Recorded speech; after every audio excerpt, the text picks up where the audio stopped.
होगी ना वो तो पड़ती भी नहीं। दोस्तों का घर पास में होना भी किसी नेमत से कम नहीं होता।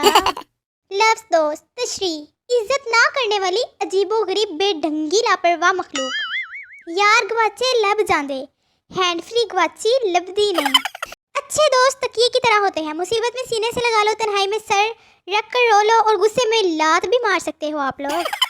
चाय में शक्कर ना हो तो पीने का क्या मजा, और लाइफ में दोस्त ना हो तो जीने का क्या मजा यार। खूबसूरत होना भी एक मुसीबत है, शुक्र है मेरी सारी सहेली इस मुसीबत से दूर हैं, कोजी बांदरियां कहीं की।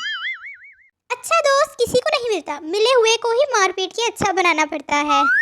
ये दोस्ती नहीं आसान, बस इतना समझ लीजिए, बेइज्जती का दरिया है, गालियां सुनते ही जाना है मुर्शद। दोस्ती इतनी गहरी होनी चाहिए कि समझ ही ना आए कि किसने किसको बिगाड़ा है। दोस्ती ऐसी होनी चाहिए कि लोग भी देखकर बोले अल्लाह जाने इन दोनों का क्या होगा। नजर ना लगे इस रिश्ते को जमाने की, हमारी भी तमन्ना है मौत तक दोस्ती निभाने की। मैं अपनी दोस्तों को कभी नहीं छोड़ सकती, जाहिर है यार मेरा कचरा है तो जिम्मेदारी भी मेरी ही है ना। कुछ दोस्त खजाने की तरह होते हैं, दिल करता है जमीन में ही गाड़ दूं। मेरे लार उठाना फर्ज है तुझ पर, मैं तेरी दोस्ती की इकलौती वारिस हूँ।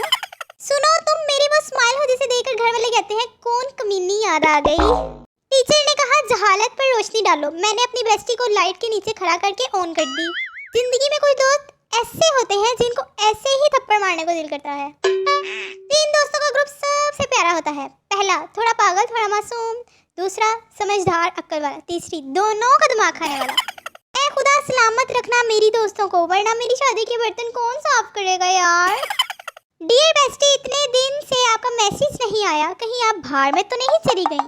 बेशक बेहतरीन दोस्त वो है जो आपके लिए हॉटस्पॉट ऑन करे।